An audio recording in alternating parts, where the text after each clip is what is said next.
When my telephone rang, it jerked me out of one nightmare and right into the middle of another, where a woman with a secret, a worried man, and a shadow out of the past met with fear and fury in the dead of night. From the pen of Raymond Chandler, outstanding author of crime fiction, comes his most famous character as CBS presents The Adventures of Philip Marlowe.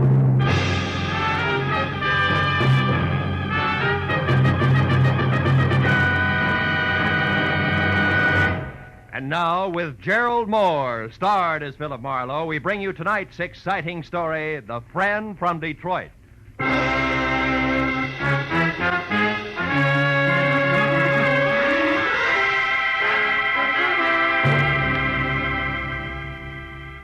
was a wood nymph dressed in nothing but a veil of dewdrops. She was pirouetting from one huge bluebell to another on gossamer wings. And with every turn, she smiled and came closer.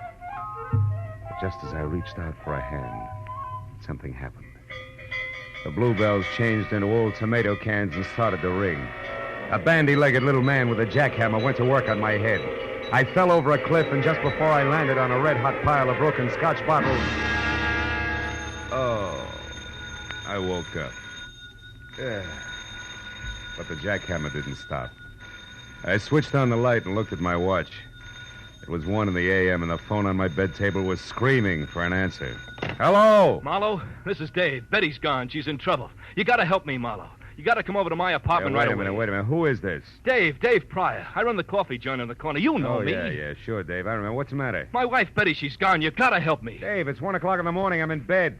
Besides, you know I don't monkey with family quarrels. It's not like that, Phil. Believe me, I'm scared for her. Phil, please, come over to the apartment. 2000 Beechwood right away. It's a matter of life. Okay, I'll be there in 10 minutes.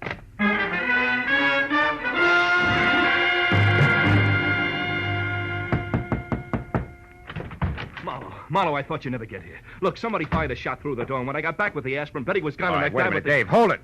I'm not even awake yet. Look, sit down. Take it from the top. Slow. Yeah, okay.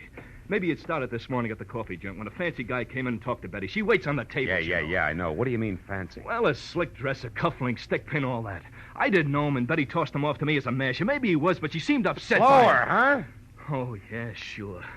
Well, tonight about 9, another guy came in, a chunky bird with a deep voice. Betty had just got back from shopping, and I was in the kitchen. See, when I heard a tray of dishes fall and Betty came back, white as a sheet, she was scared, Phil, scared. Hey! Oh, I'm sorry. All right. Go ahead. I looked out, and that chunky guy was leaving. Betty insisted he had nothing to do with it, that she was just nervous. Was somebody else in the place at the time? Let's see. Yeah, some Tribune reporter that comes in every night was up at the counter. He was the only one. And Betty stayed on the job till you closed, huh? Yeah, till midnight. But, Phil, she was in a bad shape. Mm-hmm. After we got home here, she sent me out with some aspirin. I was only out for 15 minutes, Phil. When I came back, she was gone. And look, this bullet hole in the glass doors of the backyard. Somebody out there shot at her and maybe hit her or something. All right, Dave, steady. Now take it easy. You and Betty have a gun? No. Why? Well, in the first place, the bullet went out through this glass. It didn't come in. And another thing, Dave, who did you call tonight after you phoned me? Why, nobody. Phone directory on the dresser here is open to the B's. Boone to wardrobe. Mean anything to you? No, I didn't even realize it was over there. I looked you up in the classified. Mm-hmm. Okay, come on. Let's take a look in the backyard. Any light out there? Yeah, I rigged one up for the barbecue.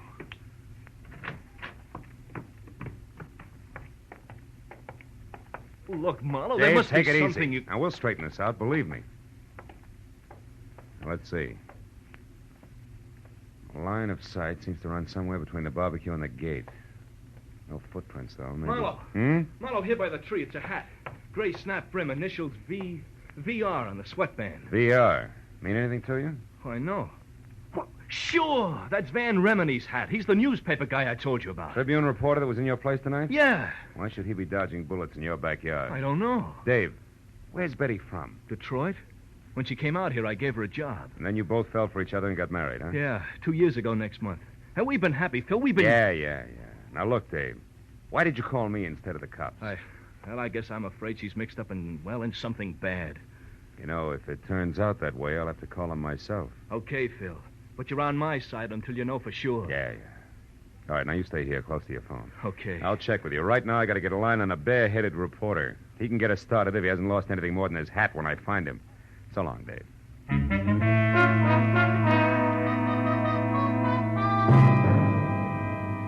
The reporter's hat, 2 strangers, and a bullet hole somehow added up to the fast fate of a hard-working kid named Betty, whose husband's only claim to fame was selling the best cup of coffee in town. It made no sense, but as I walked up the street toward my car, I figured that through Van Remini, I could get to the first answer. I was wrong. The first answer got to me. A thick hedge suddenly sprouted arms. One jerked me around while the other held the cold throat of a .45 against my throat. Your car registration tag says your name is Philip Marlowe. No kidding. How do you suppose that happened? But it doesn't mention your racket. Shamus, maybe? Could be. And you? I'm a tourist. Oh, sure. Just out to see the sights. That's it. One in particular. $25,000 that belongs to me.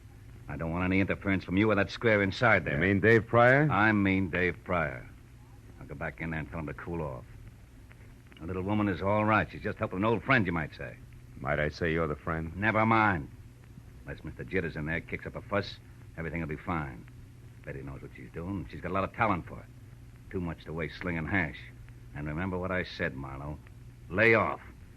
I'll remember more than that about you, Foghorn. Just remember to count 10 before you move, boy. Well, there's no point in trying to outsmart a .45. And with 3 steps, Foghorn vanished in the night. Also gone was a big chunk of my respect for a doll named Betty Pryor and a taste in old friends. Just so I wasn't jumping to conclusions, I went to my car and drove down to Hollywood Boulevard.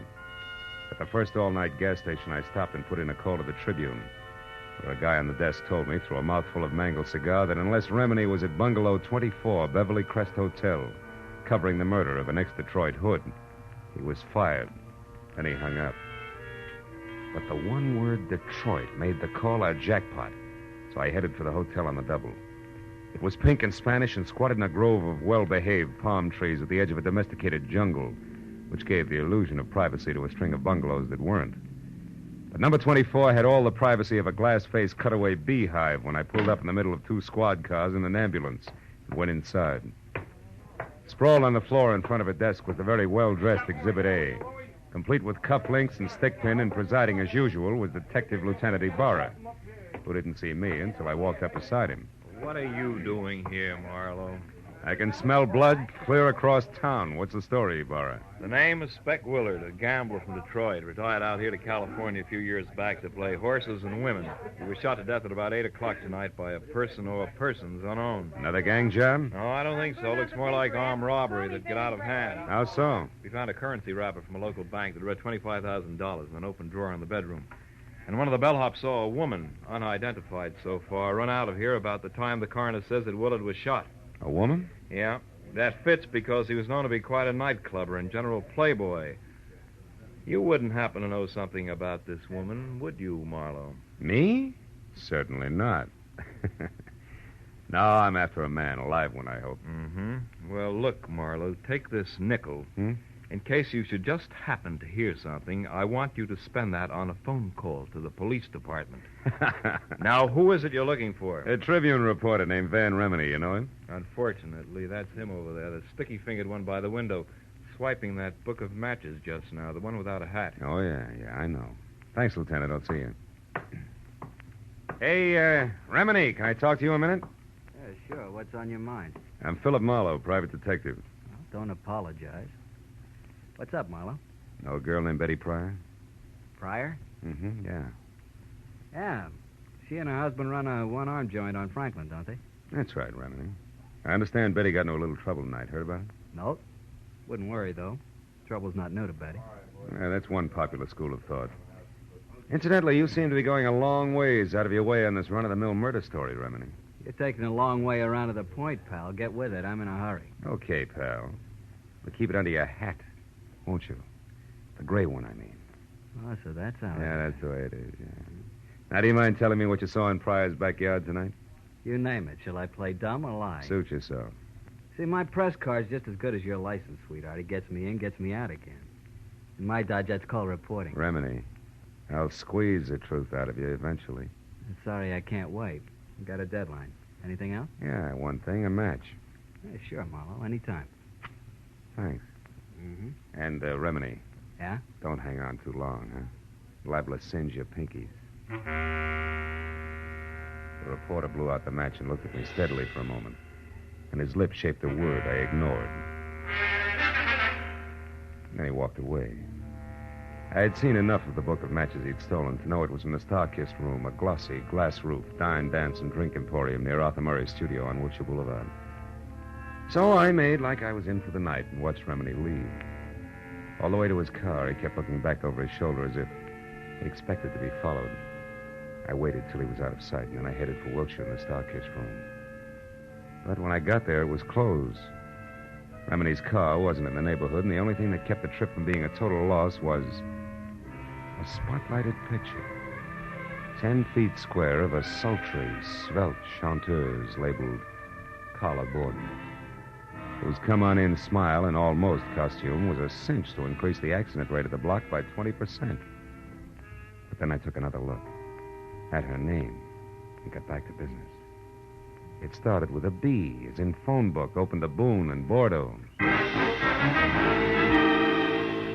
I found a directory, got it open to Boone and Bordeaux, and halfway down the page was Borden, Carla, 2840 North Lucerne. It took 10 minutes to get there and 2 more to find out that she had an apartment, number 17, at the end of the first floor hall. The door was open and I started for it, but ducked back close to the elevator when a woman came out and ran down the corridor toward me. It was Betty Pryor. Hold it, Betty. Whoa! What? Mr. Marlowe, what are you... Never mind the stall, Betty. I've been in a long time. Why, I don't know what you're talking Now, look, about. you left a pretty worried guy at home. Dave, did he send you after me? That's right. Why can't you fools leave me alone? Why does he have to be so stupid? Hey, you've got a few ideas mixed up, kid. Oh, sure, I'm wrong. I'm the one who's all mixed up. Let go of Not me. You... until I've got a couple of things straight. Now, what happened? Did life in a hamburger stand get a little stale? Yes, you two-bit snoop. Okay. Dave thinks you're in trouble, I think you're in trouble, and I think somebody waved a few bills at you and you lost your grip. Why, And you you're in crummy... so deep now you can't get out, and it's no more than you deserve. Now, come on. We're going right back down the hall to Carla's apartment. We're going to have a little chat, just the three of us. No, I won't. Let Come go. on. Take your hands off, Marlowe. Stand still. Well, my 2 chums, the Foghorn and its .45 caliber equalizer. Easy does it. You were lucky the first time. Well, Betty, did you get it? No, something went wrong. Something terrible. Shut up. Marlowe isn't Steve. We'll talk after he's out of the way. All right, you. Get in that elevator, chum. And we'll wait right here to see you leave. Go on. That .45 makes you awful brave, chum. This way we don't offend a lady by being uncouth. And you get a chance to go up in the world. Just put your finger on a button. Now, wait a minute. Come on. All right. Now, all you have to do is push.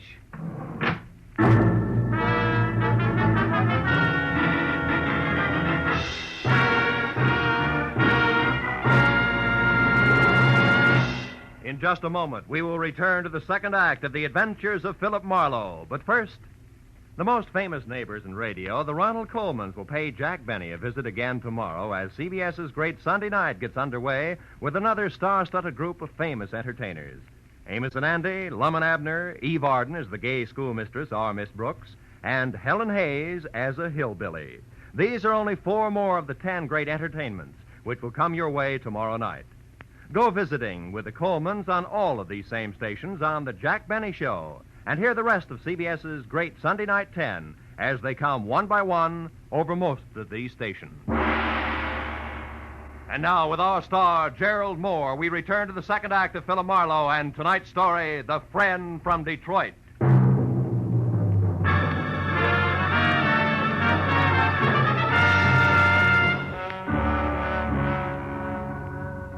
My cage on cables was 10 exasperating seconds getting to the next floor. And I was another 10 getting free of it, back down the stairs and out into the dark street where the red splash of a taillight disappeared around a corner. And that was all that was left of Foghorn and company. So I turned back toward Carla Borden's room. And when I stepped across the threshold, I found that with the exception of a single bureau that was still intact, apartment number 17 looked like it had just played host to the vortex of a cyclone. The bed, a chest of drawers, another bureau, a desk, everything was inside out. And in the middle of all that was the body of Carla Borden. Blood from a deep, ugly cut on her head, staining the snow-white front of her Angora sweater. I saw something else, which reminded me that this was not the first corpse of the night. The plush leather frame was shaped like an oversized lifesaver, and in it was the picture of a handsome man, all smiles, inscribed, "With love to my very best girl, Speck Willett." It was 10 minutes before I got Tennant Ibarra, who was still up at the Beverly Crest Hotel. After I told him about Collar and her connection with the late Mr. Willard and Betty Pryor and my connection with Dave, I stopped talking and listened. Marlowe, we just learned that Willard had some kind of a $25,000 caper going with one of his old mobster friends from Detroit, named Joe Lazar. Well, maybe it's something with a voice and active below bottom? The same, Phil. Anyhow, it looks like they worked out a gambling deal for old time's sake. At the last minute, Willard tried to welch on Lazar and got killed for his trouble.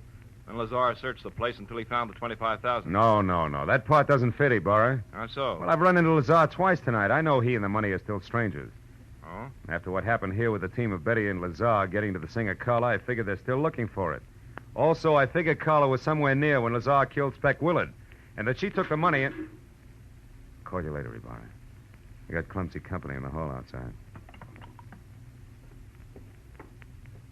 All right, ballerina, get your foot out of that bucket and come on in with your hands up. Well, the man with the very long nose for news. What brings you around, Remini? For one thing, the fact that you got no corner on brains, Marlowe, and for another... Who did that to her? Our mutual friend, Betty Pryor, and her running mate. I believe they were looking for $25,000. Did she and Joe Lazar get the money, Marlowe? No, they... Hey, Remini, how did you know the man with Betty was named Joe Lazar? Haven't you heard? I'm a good reporter, Marlowe. The kind that keeps eyes and ears open and mouth shut. It isn't until I know the whole story. Which, as far as you're concerned, is precisely what? That I happen to be... You happen to be? That I happened to be in Dave's restaurant early this evening, where I recognized the only other cash customer as Joe Lazar, an out-of-work mobster from Detroit. He said something to Betty that scared her right out of a tray of dishes, so I figured I'd find out what was going on. I've been in on the show ever since. Yeah, including a corny blackout up at 2000 Beechwood Drive where you lost your hat running away from a bullet. That's right. Yeah. And just so you don't toss and turn when you get around to going to bed tonight, I'll fill in the rest. I followed Betty and Dave from the restaurant to their apartment. I watched her get rid of Dave, and then when I saw Lazar come in, I moved up close to the window. And stayed there until Lazar spotted you and threw a bullet your way? You're very clever. Yes, I am, man. But before that happened, I heard him tell Betty that Spec Willard had talked about a girl singer at the Starkiss room named Carla Borden. And that since he didn't know Carla on sight, she could have been a lady he'd seen running out of Spec's apartment with a 25 gram. Oh. Now that phone book of Dave's open to the bees ties in. I'm so glad. Now, Marlowe, lest we digress too far, how come this one bureau here hasn't been turned upside down along with everything else? I don't know. Any more than I know why you're holding back so much from the law. Well, maybe it's because I don't like cops, Marlowe. Oh, black ones. Or maybe it's because I'm in the same kind of racket as you. Chin way out and a lot of fast talk, just so papers can know what's going on an hour ahead of the rest of the world. Well, there's no 25,000 in here. I got to blow. Before Ibarra shows? Before Ibarra shows.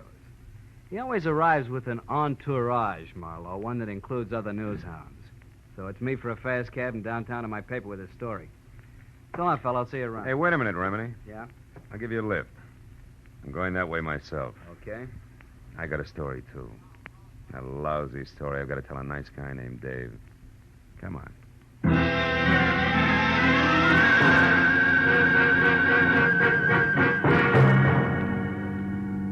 All the time we drove, Remini half-faced me and smoked one cigarette after another while he rattled on about Joe Lazar. The great story he had and a lot of other things I didn't hear because From here to there. I was busy trying to find the right words with which to tell Dave Pryor that his wife was no good. So when we were about halfway to I got a Beechwood deadline. Drive and Remini, who I'll was call it pushing in. close to his deadline, decided to get out and phone his story in from a drugstore, I was glad. So long, Marlowe. Second after that, I knew I was kidding myself.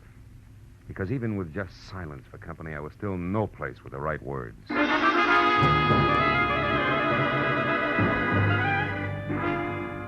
minutes later, when I stood in front of Dave on the steps to his house and stammered out the facts just as I had run across them, I forgot about words, right or wrong. I thought instead about my client, a badly hurt guy, but one who would never say die. Marlowe, I can't believe all this. I won't. Tell me, where's Betty now? I don't know, Dave. Now, look, maybe we ought to head for police headquarters because sooner or later we're each going to have a story to tell Lieutenant Ibarra. Come on, my car's over here. Oh, okay, Phil. I guess that's the only thing to do, all right. Yeah, I guess so. Here. Better have a cigarette, Davey. Oh, thanks. Kid, we'll try to make this as painless as we... As we what, Marlowe? What is it? Hmm? What are you staring at? Front seat. But I don't see anything, Phil. What is it? What Shut are you up, staring Dave. Shut up. Give me a minute, will you? Yeah. Yeah, sure. Come on, Dave. Pile in. But why, Marlowe? Where are we going? Starkist room to play a long shot. Slapped my foot down hard on the accelerator and kept it that way right through a string of I didn't care what color traffic lights until 5 minutes later when we screeched to a stop, away from the side entrance to the Starkist room. I left Dave in the front seat, piled out fast, and ran a dozen yards to an abrupt halt. At the sight of something that turned the long shot I was playing into an odds-on favorite. It was the stage entrance door, open a couple of inches, and in front of that, and unconscious on the hard sidewalk where it'd fallen, was the clad in blue form of a private patrolman, his pistol holster conspicuously empty.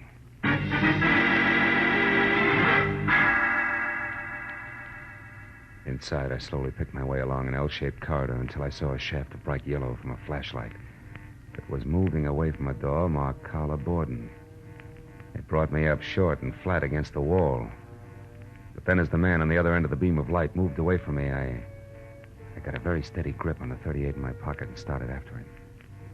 A minute later, he entered the main room of the club, and it was there, as he started across the glass ceiling dance floor, that I recognized the very self-confident gait of a very self-confident guy. And that made the next move mine.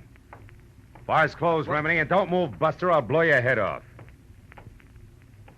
Ah. Looks like you're making news this time, good reporter. Or isn't that package in your hand the 25 grand you just found in Carla Borden's dressing room, huh? The same Carla Borden you murdered not an hour ago in an apartment on Lucerne, where you first thought the money was, where Betty Pryor surprised you before you could finish searching, where you later returned in the role of an all-American newsboy so you could get to that last bureau. All right. I've heard enough, Marlowe. But I'm not going to stick around for more details. You make a break and I'll shoot, Remini. Try it, Eagle. Stop, Remini, stop! Marlowe. Nice shooting, Marlowe. But don't turn around because where I'm standing, it's dark. And where you're standing, it's light. Now, throw your gun away, fella. Come on, toss it. That's better. All right, Betty. Get over to that dead newspaper guy and get the money. And we'll take care of the private detective here. What do you mean, take care, Joe? I can't go along with murder. Spec Willard's death didn't seem to bother you any. Shut up, Marlowe. Spec Willard. Joe, you killed... Yes, I killed Spec, that Welcher. 8 o'clock tonight. And I had to stay undercover, but still get my hands on the money. So, I came to you for help. I didn't tell you about the killing because I didn't think you'd play ball if you knew about it. Now, all that's history now, and I'll still go to your dear husband, Dave, and talk lots about the kind of cheap kid you used to be in Detroit if you don't get moving. Now, what do you say, Betty? I say no, Joe. I also say I made a mistake in the first place, letting you use me to run your filthy errands, just so the guy I love wouldn't have to know about the kind of people I once ran around with, before I had any brains. All right. That's the dumb way you want it. That's the dumb way it'll be. And taking care of 2 years isn't much harder than taking care of one. What about 3, Lazar? Dave, stay back! No, Marlowe, no. I've stayed back too long already. I've stayed back while Betty has been risking her life to protect what we've got. If you take another step, I'll shoot, kid. I'm warned you for the last time. Stay back. No, Lazar, I won't. You thinking scum, Lazar? Oh, Dave, you're hit. Yeah. But I'll be all right. I'll be all right now, Betty.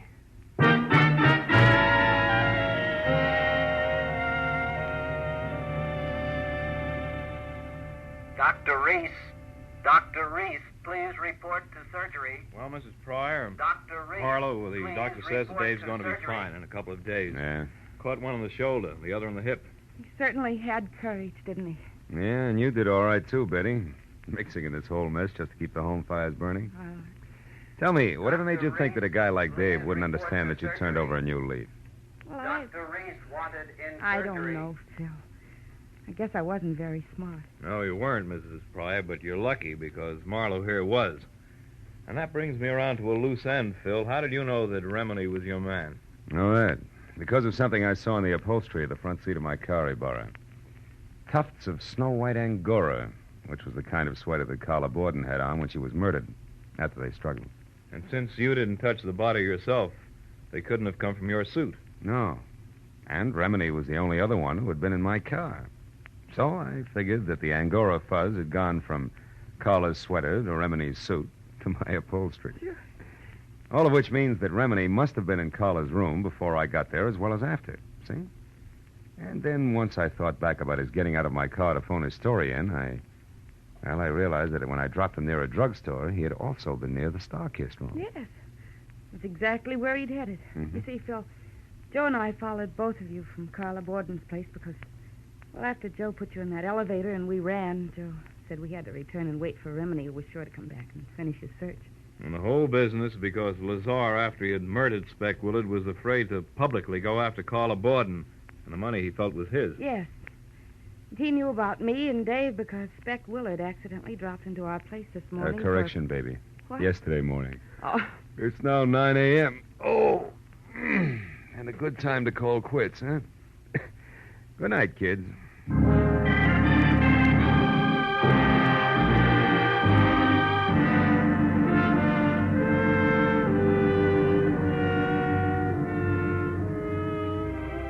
Well, by the time I got back to my apartment on Franklin, it was 10:30 in the too bright morning.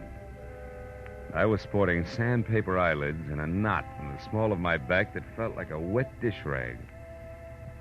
Oh, but once I had all the shades down and was undressed and in bed, I forgot about that. And I thought instead of the wood nymph dressed in nothing, with a veil of dewdrops. But then suddenly I stopped. The telephone. I got out of bed. I picked it up with both hands, opened the dresser drawer, and jammed it deep under all the socks I owned.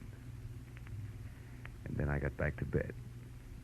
And the wood nymph, in her veil of dewdrops, she was pirouetting from one huge bluebell to another. Oh, my. On gossamer wings.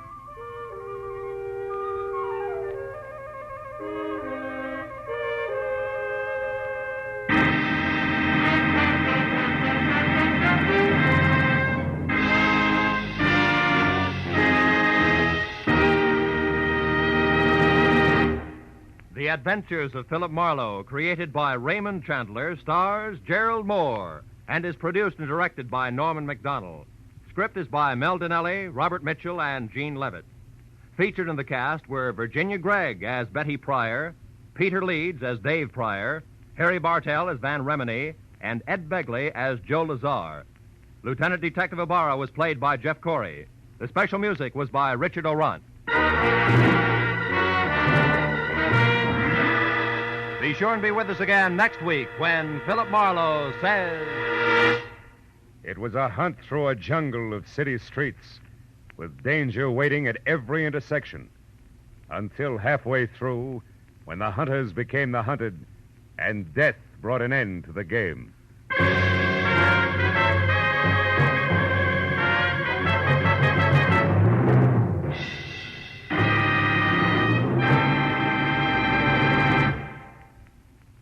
The Colemans visiting Jack Benny, plus Amos and Andy, Eve Arden, and Helen Hayes as a hillbilly.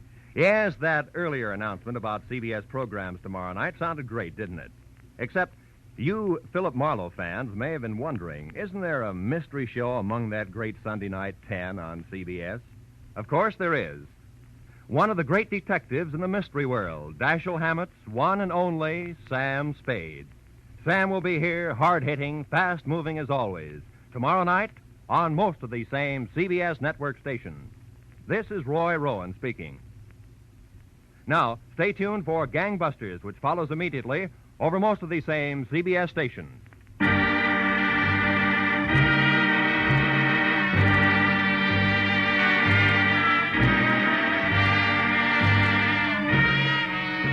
This is CBS, the Columbia Broadcasting System.